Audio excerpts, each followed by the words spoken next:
everyone, and welcome back to another episode of the Clarepoint podcast with me, Randy Prizzle. Now, headache settings, I'm not gonna lie. Do you know what I mean?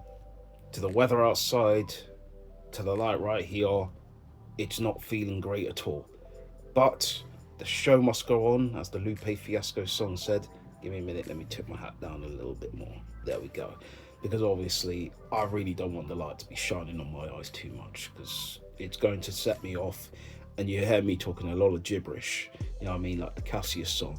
Get a guy, get a girl, other guy, get a gay, you're taking gibberish. So let's make love tonight, all of that. So, anyways, you know what I mean? But I generally want to say to the headache, fat a guy, go to golf. You know what I mean? So, what does that mean?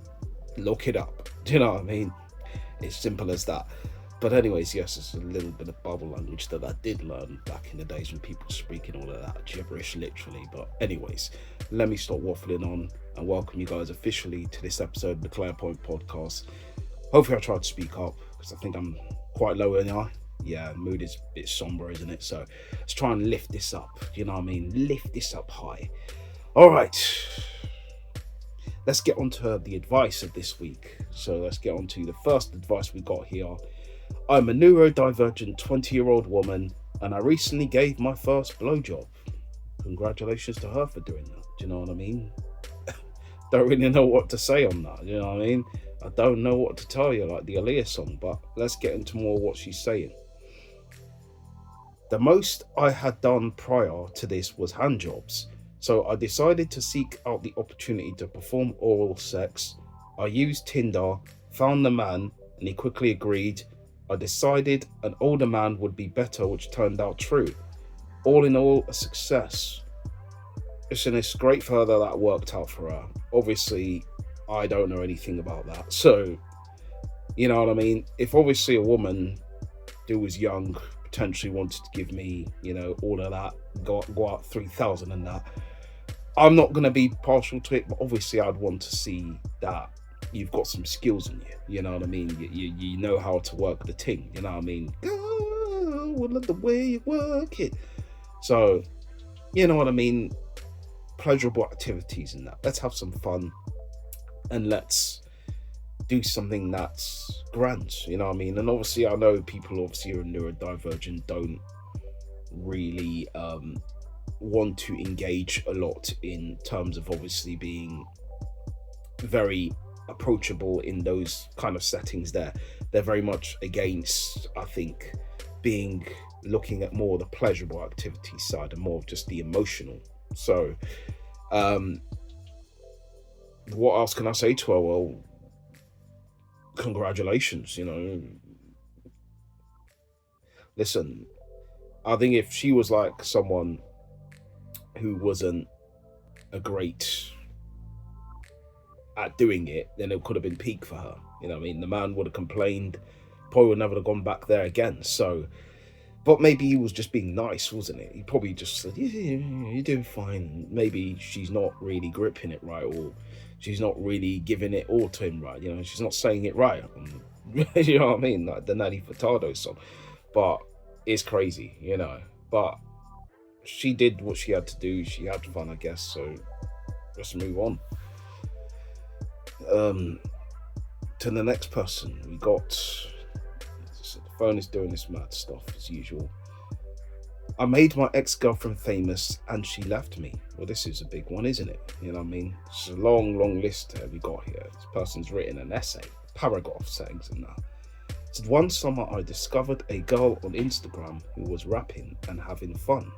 I reached out to her because she only had 5k followers and we had mutual friends. At the time, I was just starting in the music industry, so I offered to help her.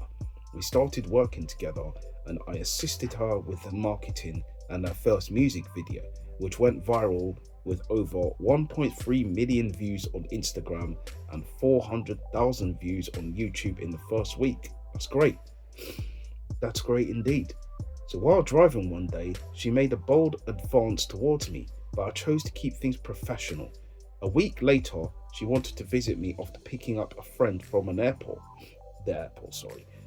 When she arrived, her friend introduced himself as her boyfriend which surprised me since she had previously shown interest in me. Throughout the day, he kept referring to her as his girlfriend.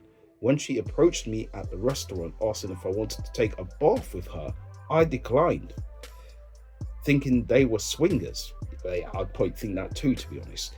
She then claimed he wasn't her boyfriend, which confused me. They're in the madness still. Later, she invited me into the bath, and we ended up making out while her boyfriend was in the living room. She then said I had taken her away from him, and I ignored the warning signs and stayed with her. 4 months later, we were officially dating and had made another music video together. However, things changed when she became close to her new manager, Ken, who influenced her decisions and caused issues in our relationship. Eventually, she received a record deal, but started behaving irresponsibly, inviting male friends over and seeking attention. When my friend recorded me complaining about our relationship and sent it to her, she became upset, broke up with me, and blocked me on social media.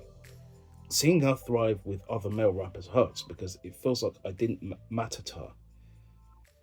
Well, I don't know what to tell you, mate. You just got to move on. Simple as that. You played yourself. Because the thing about it is as soon as obviously you allowed her to, let's say, entertain other man them, or even the first warning sign was saying she had a boyfriend, and then that was your first red flag. You should have said no chance, no go, nothing. Not even a go pass, nowhere. You know what I mean? You should have just ended it, cutted it off, and not given any approaching chances to really advance, to go anywhere. But this is your own fault, unfortunately, and this is something that you've decided to participate in and take part in. So all I can say is that if effed about and you found out, it unfortunately is what it is. You know what I mean? Because obviously it's now a case where she didn't really matter to you, and she didn't give a damn because she's moved on. She's got what she wanted. She played you.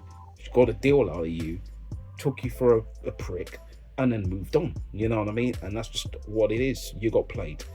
The first warning sign that you saw, you should have kicked her out. When she brought this boyfriend around, you should have never entertained it. You know what I mean? You should have stuck to your professional guns and you should have moved on. But you allowed it to go down that route.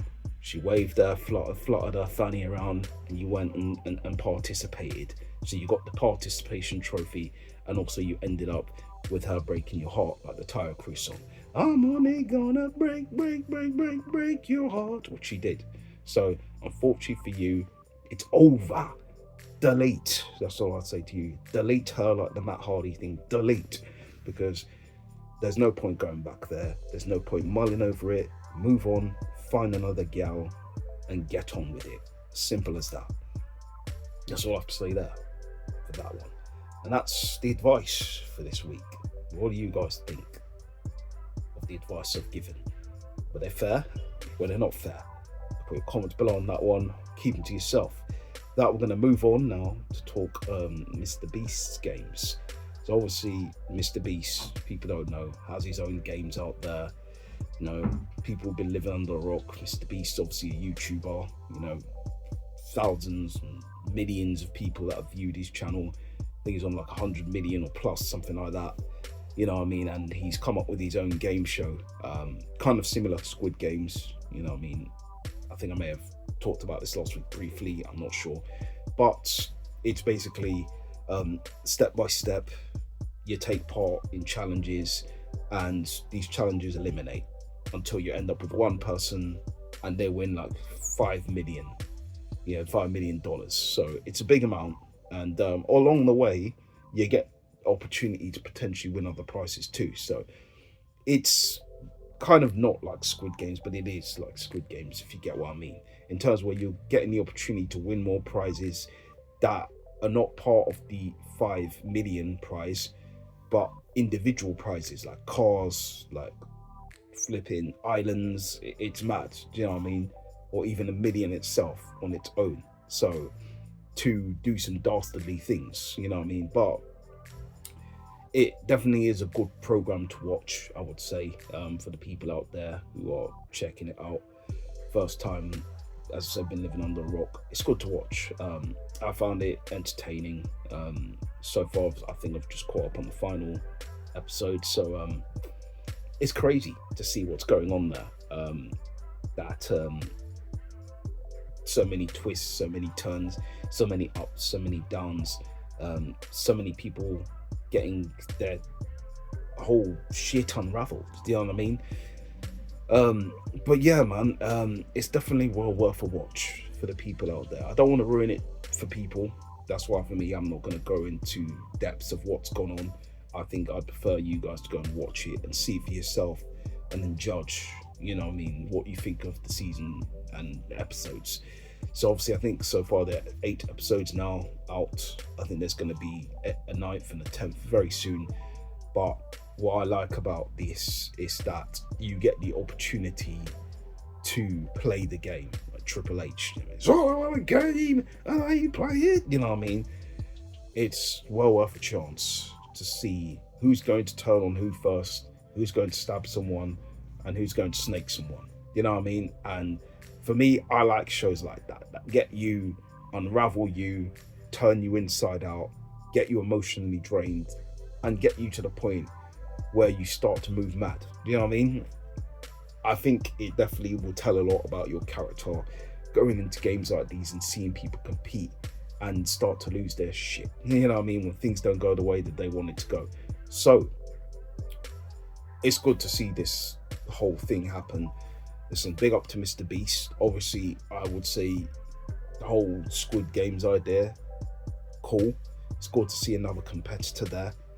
But handing out money like it's just water is a bit crazy still. But, you know, he's got the money to burn. So, you know, what can I say?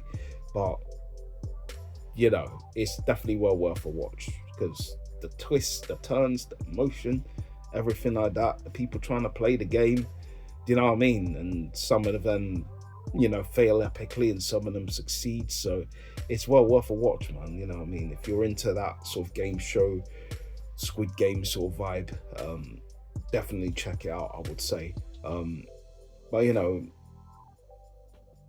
what can I say? It's good. For me, I'd give it about an 8.8 out of 10. It's a good series. I think it's really good, challenging mentally, physically, and, you know, all of that. So definitely will give that a very strong 8.8 out of 10. All right, let's move forward then to talk about another show that is kind of reality based and TV series sort of show where you compete to win some money, which is The Challenge. The Challenge season 40, which is available on MTV. So for the people out there who don't know about The Challenge, you basically get about 20, I think this season was a lot more. I think this season was about 40 competitors competing, because this is their 40th season, which is crazy, you know, to know it's been out that long. But competing, like kind of like Fear Factor. People used to watch Fear Factor, or people used to watch shows like that, Gladiators and stuff like that. You know, those kind of physically demanding challenges, you know what I mean, that you take part in, that can eliminate you each week if you obviously don't perform well. You know, you make friends with certain people, you form cliques, you form group, that can work to your advantage as well. So it's good to see The Challenge back again, and the way it's gone down and structured. Listen, I do have my favourites in The Challenge. Listen, as much as Johnny Bananas is a bit of a prick, I do like the fact that Johnny Bananas is a prick that likes to unravel people, you know what I mean, and likes to play the game how it needs to be played. So obviously this season there were one girl in particular, I think Tori, came after him, and obviously he had an issue with Devon. So people, who are these guys? You need to watch it. And he's just completely flipped all of it around and turned it on its head. But it's obviously not just like a physically challenging game. It's obviously a social game as well. You play a social game. These people can end up saving you this week, or can end up turning on you or throwing you in, do you know what I mean, to go and compete in the pit. where if you go 1-on-1 in the pit, you could face elimination if you lose. Do you know what I mean? That sort of thing. And I think it's really good. Definitely well worth a watch for people who've not seen the challenge before.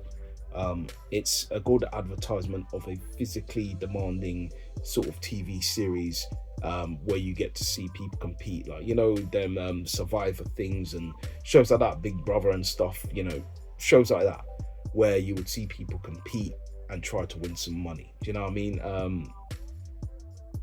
But yeah, man, I enjoyed the series. I think it was a great series. And listen, I didn't think the final challenge at the end was great, though. I think just that was a massive disadvantage to a lot of the players.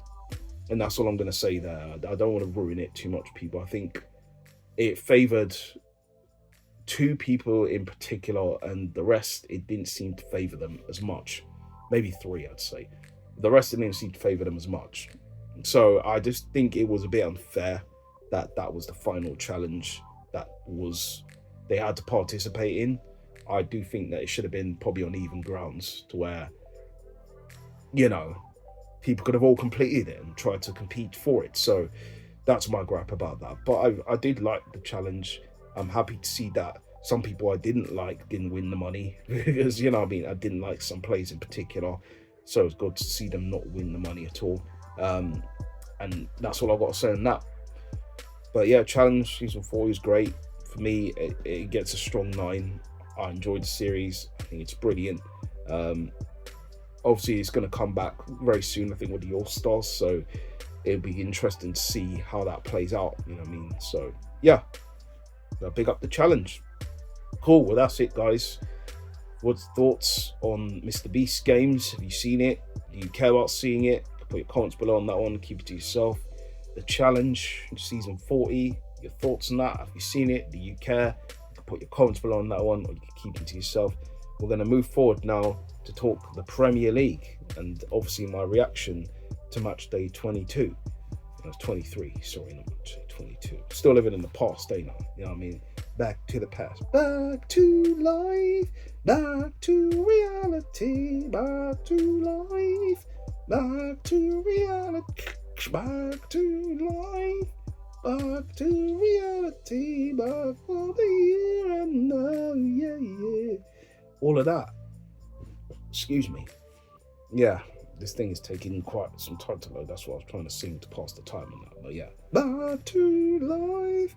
Back to reality. Back to life. But yeah, we're going to obviously try to come on to the Premier League. Obviously, it's taking a bit of time to load up. So come on to the reactions and then the predictions for 24, which obviously should be coming up. This thing decides to damn load. Come on, man, load up. There we go. All right, we come to the first of match day 23. Brighton 0, Everton 1. Liverpool 4, Ipswich Town 1. Southampton 1, Newcastle 3. Wolves 0, Arsenal 1. Bournemouth 5, Nottingham Forest 0. Man City 3, Chelsea 1. Tottenham 1, Leicester City 2. Crystal Palace 1, Brentford 2. Aston Villa 1, West Ham 1. Fulham 0, Man United 1. Alright, so let's get on to my thoughts for the Brighton-Everton game. Good result for Everton, you know what I mean? As I said, David Moyes back at the helm, getting himself a win, so it's good for him. Liverpool 4-1 winners against Ipswich Town, around riot and these, man, you know what I mean? And what more can you say? You know, Liverpool definitely title favourites. Don't know if they'll be slipping up anytime soon. Don't think they will be, but it'll be interesting to see. You know what I mean? They've got some games coming up that could be quite hairy, quite tough. So we wait to see if those games are going to be the banana skin that, you know, implode Liverpool's season, or it doesn't, or whatever. So, you know, Newcastle 3-1 winners against Southampton. It's a good result for the Geordies, you know what I mean? Beating Southampton 3-1. I think Isak was on the score sheet. And they're on some good patch after obviously last week's result. They're back on the winning path. Wolves and Arsenal, Arsenal winning 1-0. Wolves obviously losing the game. Arsenal getting the player sent off in Miles Lewis Skelly, which for me wasn't a red card. Michael Oliver is a disgrace. He's a cheat, scumbag. Do you know what I mean? More to say about that prick. Do you know what I mean? Stick. And literally tried to screw us over. I mean, tried to do it. And it's good that at the end of the day, we ended up getting the win through when the moon hits your eye like a big pizza pie, Calafiori. Do. So big up to Calafiori for that one. Coming off the bench and getting us a goal. Listen, it could have gone horribly wrong for Mikel Arteta. You know what I mean? He could have brought the wrong substitution on, which I think a lot of fans are thinking, why are you bringing Calafiori on and changing him for one of our attacking guys? But, it was probably the right move in the end because we ended up winning the game. But, we played all right. We played well. I think the majority of our guys did play well. So it was a good result at the end of the day. But just Michael Oliver is a disgrace and he's a cheat. Do you know what I mean? And does need to get relegated. Do you know what I mean? Not even to Championship, to Division 1. Because that guy, that there's been times where some people have mounted some evidence that I've seen. And they've presented that evidence where there's games where he's in charge of Man City or taking charge of the game, refereeing the game, and some decisions go in Man City's favour, majority of them. So there is a big inquest, you know what I mean, to where we've been screwed over by Michael Oliver before, but I could care less about the past for us. I'm talking about general this game. You know what I mean? He fucked us over and he thought he was clever. You know what I mean? You prick. Do you know what I mean? But at the end of the day, they need to come out, the PGMOL, and say, hey, this was the wrong decision. My man needs to get sacked. You know what I mean? Or relegated to D1. That's the simplest equation for me. Don't make him be in charge of any games that's substantial in the Premier League, because I don't want to see him in charge of an Arsenal game. Because if he screws us over again, it's going to be problematic for this guy. You know what I mean? It's going to be problematic. You know what I mean? I don't condone, as I said, people sending messages to his family and that, and you know what I mean, trying to send hurtful messages and hateful messages to them. It's nothing to do with them. It's more to do with him. So if you want to obviously be someone who targets him, then target him, but don't target the family. Do you know what I mean? Some people are moving mad out here. But anyways, I just look at it and I say, the man's tried to do us over. Cool, whatever. You've got one up over us, whatever. That's good for you, whatever. But at the end of the day, a decision needs to be made on that. Simple as that. All right, so Bournemouth, Nottingham Forest is a good win for Bournemouth, 5-0. Beating Nottingham Forest. Didn't expect that to happen, but it's a good result for them. You know what I mean? Goals from Clivert again, and I can't remember who else scored for them, but it was a rout on Nottingham Forest, which is surprising because Nottingham Forest obviously, just behind us now on the table. Arsenal, I'm an Arsenal fan, if you didn't know, it says it right here, so yeah. And we move. So Man City, Chelsea, 3-1 winners.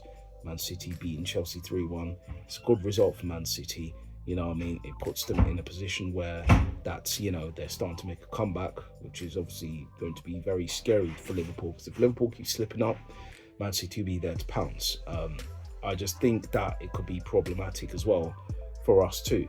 And if City end up going past us, Mikel Arteta has to answer to a lot of questions, because it's something where I look at and I say, they've signed Mamouche, they've signed the defender as well. Listen, he made a mistake in the game, but it's his first game. Do you know what I mean? They ended up, beating Chelsea pretty comfortably.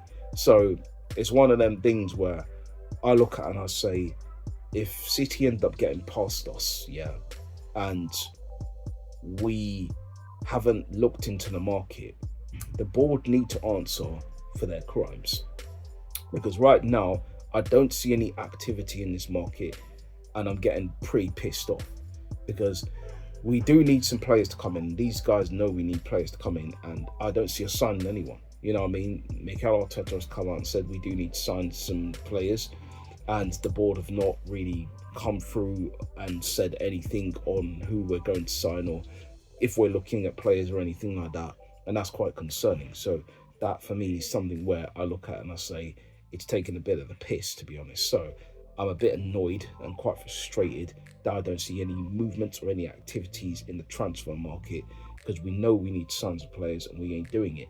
So that's something right now that gets me a bit concerned, and I'm looking at it thinking, if you're not making any movements, then where are we going? Are we just going to be one of these clubs that are just happy just to, let's say, make Champions League and go, okay, well, we're fine with that, and then just collect our money and go? Look at all the stuff that we're doing. You know what I mean? We've turned the Emirates now into a flipping catwalk. Do you know what I mean? Where people are now walking down, you know what I mean, and posing in flipping, you know what I mean, clothes. You know what I mean? We're bringing out new jackets or new things like this, new shirts, but you're telling me we don't have enough money to go and buy players to bring into this club. It's a bit of a disgrace, to be honest. You know what I mean? Who are you fooling? You know what I mean? All this you're collecting from merch, all these people out there are buying the merch as well. You're telling me you don't have money. You don't have money to go and buy a striker that we need for us to go and win this division. You're going to trust this giraffe up front. You know what I mean? You're going to trust this guy who keeps missing the target. You know what I mean? Every time this guy is in front of goal right now, he's missing targets. And people say, well, yeah, he scored last time. I don't care about last time. I'm talking about today. I'm talking about present. I'm talking about continuous performances. Do you know what I mean? Which haven't been good enough. Do you know what I mean? It's been average at best. You know what I mean? Below average, if anything. Not average even. So people can say, oh yeah, well, you're overreacting, you know, to Kai Havertz. No, it's not just him. We've got so many sidemen in this team. So many. You know what I mean? And I'm not talking about KSI and them, man. I'm talking about these men, yeah, that are in this team, passing side to side, back to back, not being clinical enough. You know what I mean? These men are a disgrace at times. They really are. Because I can't blame them solely. I have to look at the board and say, some of you signed these players, these them that are not good enough for our first team squad, but they're playing in our first team squad because we're allowing these men to think that they're first teamers, and some of these men aren't. But anyways, rant over. Let's move on. Tottenham losing 2-1 to Leicester City, which is crazy because they were leading and then they threw it away. Do you know what I mean? Insane. Vardy goes and scores against them and then does the pose and then, you know what I mean, points to the badge saying he's won a Premier League and these men haven't. It's peak for Tottenham fans. They're literally now 15th, which is crazy to say. They're more near the bottom than anything, you know what I mean, than there are at the top half of the table. It's insane now. 8 points away from potential relegation. Do you know what I mean? I'm here for it. Long may it continue. Please keep Big Ange in charge. But if I'm looking at it from a Tottenham's perspective point of view, the boards generally don't give a shit. They don't care, do they? They really don't care. You know what I mean? And listen, Tottenham fans out there, it's going to be a long, bumpy ride. You know what I mean? When these guys are still in charge of your club, it's going to continuously be a bumpy ride. And I think it's going to continuously happen. This merry-go-round, this circus of a merry-go-round that you're on. You know what I mean? Until these guys realistically get out of your club, because you need to get rid of these owners. These owners generally don't have any ambition. They don't. They're just here doing this, paying, like, in terms of where they're getting money for this, getting money for that. You know what I mean? They're just collecting cash at this point in time, but they're not putting it back into the club, the players that you need. You know what I mean? But this is what it is, unfortunately, and this is probably the history of the Tottenham under Daniel Levy, isn't it? So, man is a businessman first, and then a football club owner second. It is what it is. So, you know, I think with Big Ange, it's probably the questionable thing is, like, you've lost a lot of games now. Yeah, I mean, how many patience does Tottenham fans have with you? And I don't think they have a lot of patience. So it's one of them things where it's peak for man, because obviously he's lost some of his first team players, but he also has to remember that it's not just one of those things where it's like, oh, it's going to be fixed overnight. There's a bigger problem in Tottenham Hotspur, and it comes from above. So it's generally what it is. Okay, so Crystal Palace 1, Brentford 2. Obviously, good result for Brentford. In Buemo, I think, scoring the retaken penalty, and I'm trying to remember who their second scorer is, but I can't remember. But it's not looking good for Palace either. So it is what it is there. West Ham going away to Villa and getting a point. It's a great result for them. You know what I mean? Villa, drop. It's a good goal scored first by Jacob Ramsey, and then the reply from West Ham. I'm thinking it was through their defender, I believe it was, but yeah. So 1-1 on that, and the next game was Fulham losing to Man United. Goal from Lissandro, which keeps Man United pushing a bit up the table. So it was a big result for them to beat a very informed Fulham at Craven Cottage. It's a good result for them. So cool. Well, that's that, and we move forward now to my predictions for Matchday 24. So Nottingham Forest versus Brighton, which is the Saturday 1st February game, 12:30. I'm going to go for a Nottingham Forest response. I think Nottingham Forest will win this game. I'm going to go for a 3-2 Nottingham Forest win. I think it'll be a high-scoring game. Newcastle versus Fulham. This one's going to be a tough one, because I think this can go either way. Both teams are really kind of their stop-start form. I'm going to go for a draw on this one, 1-1. Everton versus Leicester City. I'm going to go for... This is a tough one to call, to be honest, because Everton, but under David Moyes, back at the helm now, do you know what I mean? Against Ruud van Nistelrooy's Leicester City. I think this is one that could sneak Everton's way. So I'm going to go 2-1 Everton win. Ipswich Town versus Southampton. This one could go either way either. Do you know what I mean? Both teams are at the bottom of the table. Ipswich Town probably look like more the team that may do something. So I probably will say 1-0 Ipswich Town. Bournemouth versus Liverpool. Boy, you know what I mean? It can go either way, but Bournemouth are in form. You know what I mean? So it could be a tricky tie away for Liverpool. So I'm going to go for this one. I'm going to say it's a tight one for Liverpool. Potentially a banana skin, but 2-1 Liverpool. Wolves versus Aston Villa. I'm going to go for a Villa win. I think this is a Midlands derby. So this should be a big game. Wolves will be up for it, but I think Villa should have enough in the tank to get past Wolves. Cunha should be available, but I think it'll go Villa's way. So I'm going to go 3-1 Aston Villa. Man United versus Crystal Palace. United, obviously, after the win, should be buoyant, should be bouncy, and probably should answer back against Palace. I'm going to go for a probably 2-0 Man United win. Brentford versus Tottenham. Now, this is a big one for Tottenham. You know what I mean? Tottenham lose this one, I think they could be in real big trouble. I do see a draw here, to be honest. I don't think they'll probably lose this game, because I think this is the game where they will try to have something to answer back for. But I think Brentford is going to be tough going to Brentford and winning there. I'm going to go for a draw on this one, 1-1. Arsenal versus Man City. Ooh, wow.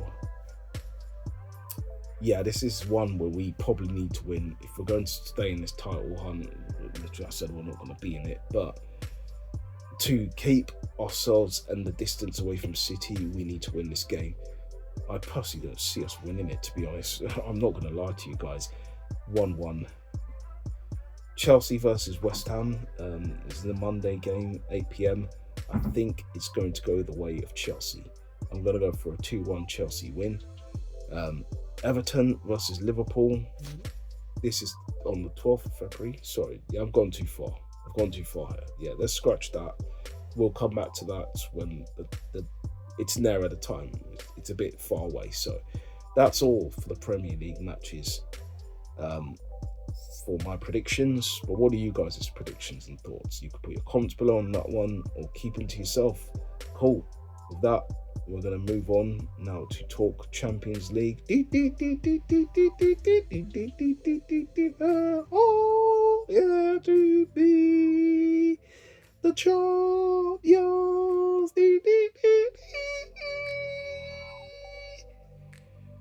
All right, let's get into the Champions League and my predictions for the Champions League. Matchday 8, which is the final group game of the Champions League. PSV versus Liverpool, which is on Wednesday 29th January. I'm going to go for a Liverpool win, 3-1 Liverpool.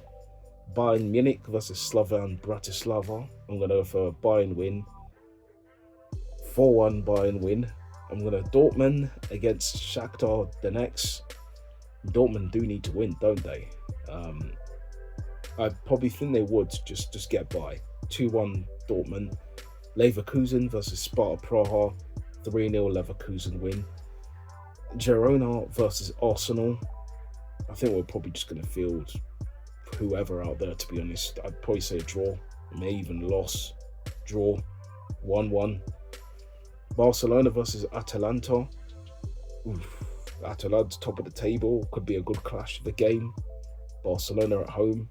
They probably should have enough. But Ademola Lookman on a bit of fire. 3-2 Barcelona. Brest versus Real Madrid. I'm going to go for Real Madrid. 4-2 Real Madrid. Man City versus Club Brugge. I think Man City are going to win this one. Back to form for them.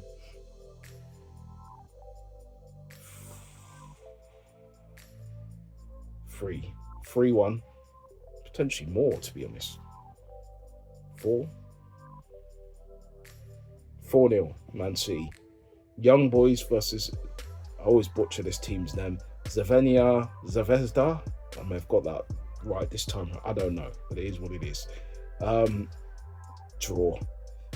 1-1. Lille versus Feyenoord. 2-1 Lille. Juventus versus Benfica. It's a big game, isn't it? 3-1 Juventus. Aston Villa versus Celtic. Villa do need to win this, don't they?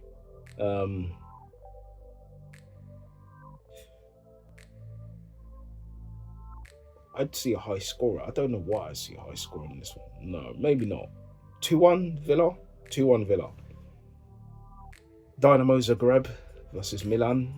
Milan. 3-1 Milan. 2-1. 3-1 Milan. Inter Milan versus Monaco.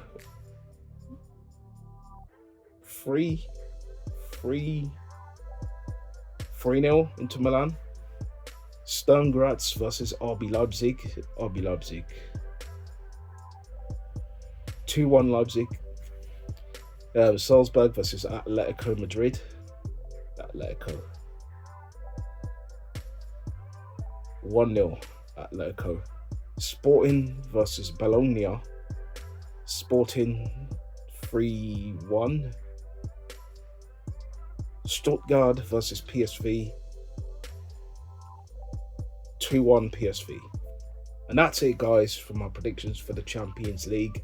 But what are your predictions? And what are your predictions on the Premier League and your thoughts on the Premier League? You can put your comments below on that one or keep them to yourself. With that, we've come to the end of the podcast.